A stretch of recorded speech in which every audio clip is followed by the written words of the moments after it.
Halo teman-teman semua, apa kabar nih? Semoga tetap dalam keadaan sehat ya. Jadi, aku dan teman-temanku dari Universitas Pamulang, Fakultas Ekonomi dan Bisnis dengan program studi S1 Akuntansi ingin memenuhi penugasan yang diberikan oleh dosen akuntansi keuangan kami. Kami akan membahas laporan keuangan dengan pokok bahasan karakteristik kualitatif dari laporan keuangan menggunakan metode tanya jawab ya.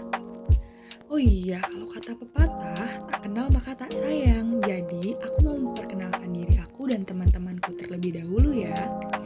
Perkenalkan, aku Anggita Indasari dan temanku Anindita Elok Pekerti, kemudian ada Dea Riyati dan juga Raka Alfarizi. Oke, mari kita masuk ke topik pembahasan. Hope guys enjoy in this video. Udah mulai tuh. Wah, aku kasihkan banget nih baca pertanyaan-pertanyaan yang kalian kirimkan.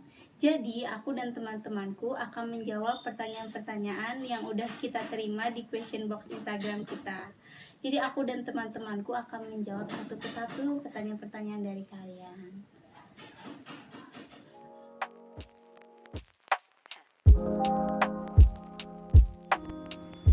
Oke, untuk pertanyaan yang pertama, laporan keuangan itu apa sih? Laporan keuangan adalah finalisasi dari hasil kegiatan akuntansi yang menggambarkan keuangan dan hasil dari operasi perusahaan. Untuk pertanyaan kedua, ini tujuan dari pelaporan keuangan itu apa sih? Tujuan pelaporan keuangan. Tujuan pelaporan keuangan itu digunakan untuk menyediakan informasi entitas pelaporan yang digunakan investor dan kreditor untuk mengambil keputusan, di mana keputusan tersebut biasa berkaitan dengan penjualan, pembelian, ataupun kepemilikan instrumen hutang atau modal. Oke, ini ada pertanyaan ketiga. Pertanyaan itu ada, seberapa penting laporan keuangan bagi akuntansi? Thanks. Oke. Seberapa penting laporan keuangan bagi akuntansi? Penting, karena dalam akuntansi itu kita mempelajari laporan keuangan. Laporan keuangan itu terdiri dari laporan laba rugi dan komprehensif lainnya, ada laporan posisi keuangan, ada laporan perubahan ekuitas, kemudian ada laporan arus kas, dan ada catatan atas laporan keuangan. Biasanya perusahaan itu bakal ngambil informasi dari laporan keuangan itu untuk menilai kondisi keuangan perusahaannya dan kinerja perusahaannya itu dalam mengambil tindakan. Yang selanjutnya, apa aja sih asumsi dasar yang mendasari suatu penyajian laporan keuangan? Jadi ada dua asumsi dasar yang mendasari penyusunan atas laporan keuangan. Yang pertama, dasar akrual, di mana pencatatan dilaporkan pada saat terjadinya suatu transaksi. Dan yang kedua adalah dasar kas, di mana suatu transaksi mengenai pendapatan dan beban baru diakui saat terjadinya kas masuk atau keluar. Untuk pertanyaan yang kelima, ciri-ciri dasar laporan keuangan pakai dasar akrual itu apa sih? Untuk pengakuan pendapatan dasar akrual ini, saat si entitas mempunyai hak untuk melakukan penagihan, maka penghasilan sudah dia akui berdasarkan keterjadiannya, walaupun kas tersebut belum diterima. Untuk yang pengakuan pendapatannya, diakui sesuai dengan keterjadiannya, sehingga ada pengakuan utang. Oke, untuk pertanyaan selanjutnya ya, Kak, kalau ada dasar akrual itu ada keunggulan dan kelemahannya nggak sih, Kak? Ada dong. Keunggulan pertama yaitu pendapatan dan beban diakui saat terjadi transaksi, sehingga informasi yang disajikan lebih terpercaya walaupun kas belum masuk dan keluar. Yang kedua, setiap penerimaan dan pembayaran dimasukkan ke dalam akun-akun yang berkaitan dengan transaksi tersebut. Yang ketiga, adanya peningkatan pendapatan organisasi karena kas yang belum masuk diakui sebagai pendapatan. Dan terakhir adalah laporan keuangan yang dibutuhkan oleh manajemen dapat menentukan kebijakan untuk perusahaan ke depannya. Kalau kekurangannya apa? Untuk kelemahannya, yang pertama itu ada biaya yang belum dibayarkan secara kas, akan dicatat efektif sebagai biaya yang dapat mengurangi pendapatan organisasi.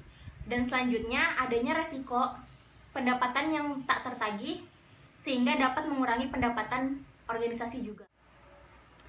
Oke, ini ada pertanyaan ketujuh. Pertanyaannya itu, Kak, karakteristik dari laporan keuangan itu apa ya? Ini mungkin maksudnya karakteristik kali ya. Kalau karakteristik dari laporan keuangan itu menurut kualitatifnya terbagi menjadi 4. Yang pertama itu dapat dipahami. Jadi, dalam membuat laporan keuangan itu harus dibuat sesederhana mungkin agar pembaca umumnya itu dapat mengerti gitu isi dari laporan keuangannya. Yang kedua itu relevan. Jadi maksudnya informasi dalam laporan keuangan itu dikatakan relevan jika dapat bermanfaat bagi para penerima atau pemakainya untuk mengambil keputusan dengan cara mengevaluasi peristiwa masa lalu, masa kini maupun masa depan. Nah, yang ketiga ini ada keandalan. Keandalan di sini maksudnya informasi yang diberikan oleh laporan keuangan itu bukan informasi-informasi yang menyesatkan, karena informasi yang ada dalam laporan keuangan itu diharapkan dapat diandalkan oleh para penggunanya untuk mengambil keputusan. Yang terakhir itu dapat diperbandingkan agar laporan keuangan antar periode itu dapat diperbandingkan apakah di periode sebelumnya itu mengalami rugi atau untung. Pertanyaan selanjutnya, Kak, secara suatu informasi dapat dikatakan andal itu apa sih? Yaitu transaksi serta peristiwa harus disajikan secara wajar dan dapat diharapkan. Yang kedua, dapat diverifikasi di mana laporan keuangan tersebut apabila diuji kembali, maka hasilnya tidak akan jauh berbeda dengan pengujian yang pertama. Yang ketiga, netralitas, di mana informasi yang disajikan berlaku untuk kebutuhan umum dan tidak menguntungkan atau merugikan pihak-pihak tertentu. Yang keempat, pertimbangan sehat. Informasi sering diharapkan dengan ketidakpastian, maka dari itu dalam penyusunannya harus dilakukan dengan pertimbangan sehat dan penuh kehati-hatian. Yang kelima adalah kelengkapan. Dalam penyajian laporan keuangan, kelalaian adalah hal yang harus dihindarkan agar informasi yang diberikan lengkap, relevan, dan dapat dipertanggungjawabkan. Yang keenam adalah penyajian wajar. Untuk menghasilkan informasi laporan keuangan harus disajikan dengan wajar, dengan karakteristik kualitatif pokok dan sesuai dengan standar akuntansi terkait. Untuk pertanyaan yang ke-9, apa sih kendala informasi relevan dan andal?